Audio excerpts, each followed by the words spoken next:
Şimdi Türkiye'de öyle veya böyle konuşulsa da konuşulmasa da güvenlik perspektifiyle de yaklaşılsa, kardeşlik yönüyle de yaklaşılsa, vatandaşlık yönüyle de yaklaşılsa, yasal da yaklaşılsa, her ne suretle yaklaşılırsa yaklaşılsın bir mesele var, çözülmeyi bekliyor.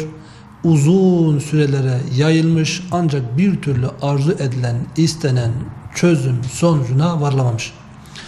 Meseleye yaklaşırken birinci temel öncelik gerçek manada, hakiki manada bir kardeşlik vurgusuyla kardeşliği öne çıkartmak suretiyle meseleye yaklaşırsak o zaman işin aslı esası ortaya konur ve çözümü de daha kolay bulunur. Öz kardeşliğimiz nereden kaynaklanıyor? Ne bizim etnik kimliğimizden, ne bölgesel coğrafi yanlarımızdan, ne de ideolojik herhangi bir şeyden beslenmiyor. Öz kardeşliğimizin temeli inanç kardeşliğidir. İnanç kardeşliğini baz almaksızın, ölçü almaksızın meseleye hangi yönden yaklaşsak yaklaşalım asla ve kat'a çözüme ulaşamayız. Soruna kaynaklık eden olumsuzluklar ne der? Bu unsurları topyekün eskilerin tabiriyle efradını cami, ağyarını mani olacak şekilde masaya yatırılır ve bunun üzerine çözüm önerileri konuşulur.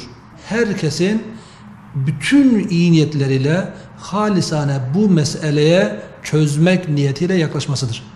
Bir kere bu meseleyi uluslararası bir sorun olmaktan çıkarmak gerekiyor. Batı'nın bu coğrafyada, İslam coğrafyasında gerçek kardeşliğin hakim olduğu coğrafyada ilk hastalıklı virüsü bulaştırdığı iş olayı uluslararası bir sorun haline getirip kendinin müdahil olması ve müdahil olduğu andan itibaren de işi serinden çıkarması ve çözümsüzlüğe mahkum etmesidir. O zaman yapacağımız diğer bir husus bir kere meseleyi uluslararası boyutla en azından Batı'nın empoze ettiği şekilde meseleye yaklaşmasını engellemektir. Sonraki aşama açık ve nettir. Bu coğrafyada gerek İran, gerek Irak, mevcut halde bölünmüş Irak, gerek Türkiye coğrafyasında Arap, Fars, Türk ve Kürt unsurları, İslam unsurunun ana unsurlarıdır bunlar. Kendi aralarına gelmek suretiyle ancak bu işi çözebilirler. Buna başka herhangi bir kitleyi, grubu dahil etmek işi boyutları itibariyle büyütür. Uzaktaki bir takım unsurlarla, devletlerle bu işi çözmeye kalkışmak asla ve asla bugüne kadar sonuç getirmemiştir. Bundan sonra getirmez. Ve yine Arap, Fars ve Türk unsurlarının da bölgede huzuru, sekineti sağlamasının olmazsa olmaz şartı kendi nefisleri için istedikleri bütün hususları gerçek kardeşleri olan Kürt unsurlar içinde istemelerinden geçer. Bunu topyekün çözmediğimiz müddetçe ne Arap'ı, Fars'ı, Türk'ü huzur bulur ne Kürt'ü huzur bulur. Bu huzursuzluk aynen 100 yıldır devam ettiği gibi bundan sonra da devam edecektir.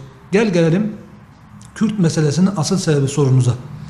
Kürt meselenin asıl sebebi İslam kardeşliğinin, hakiki manada öz kardeşliğinin 1789 Fransız ihtilali ve ulus devlet düşüncesinin zihinlerde yer edilmesi, toplumlarda yaygınlaşması ve bunun neticesi olarak özellikle Birinci Dünya Savaşı sırasında self-determinasyon ilkesi doğrultusunda her kavmin kendi kaderini tayin etme hakkının gündeme gelmesiyle beraber toplumlara virüs bulaştı.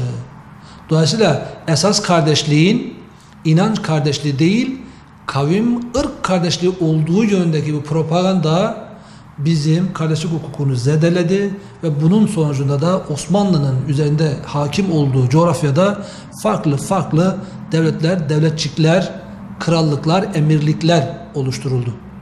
Ve bu sorun o günden bugüne maalesef ulus devlet temelli yaklaşımlar sebebiyle ötelenmiştir.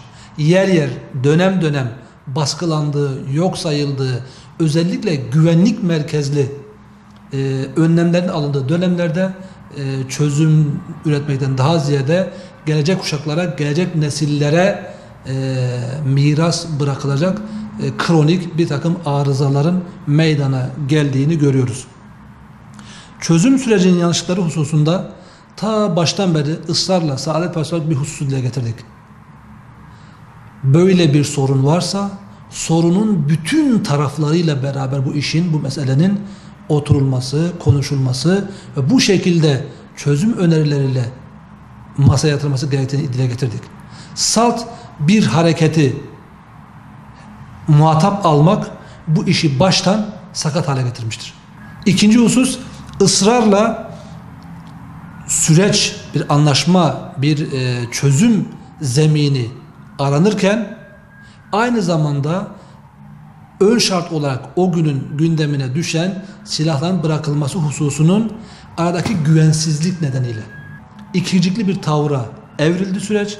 Bunun sonucunda da işin tam çözümünün yaşanacağı beklentileri oluştuğu anda aslında bu işin çok da iyi niyetle yola koyulmadığı, meselenin asıl taraflarıyla konuşulmadığı ve bunun bir takım politik kazanımlar üzerinden yürütüldüğü ortaya çıkınca da haliyle iş yine çözümsüz ve daha büyük acılara sebep olacak şekilde bir sürece evrildi. Hüdapar'ın çağrısı meselesi, Hüdapar bölgede aktif olarak çalışan, yerelde yaşayan, fiili olarak, fiziki olarak yoğun bir temasta yaşadığı bir bölge. Böyle olunca da acıyı, ızdırabı, sıkıntıyı en bariz bir şekilde, en yoğun bir şekilde yaşayan insanlar olarak, olayın esas tarafları olarak bulunması gereken, muhatap alması gereken insanlar olduğu için onların bu işe çözüm getirmeleri de en doğal bir yaklaşımdır. Çağrının tam da makes bulacağı bir dönem olması icap ederken malumunuz olduğu üzere bir seçim gündemi ortaya atıldı ve bu ikinci bir kez belki kısa, belki orta vadede yine ötelenecek bir sorun olarak karşımızda duracak gibi görünüyor.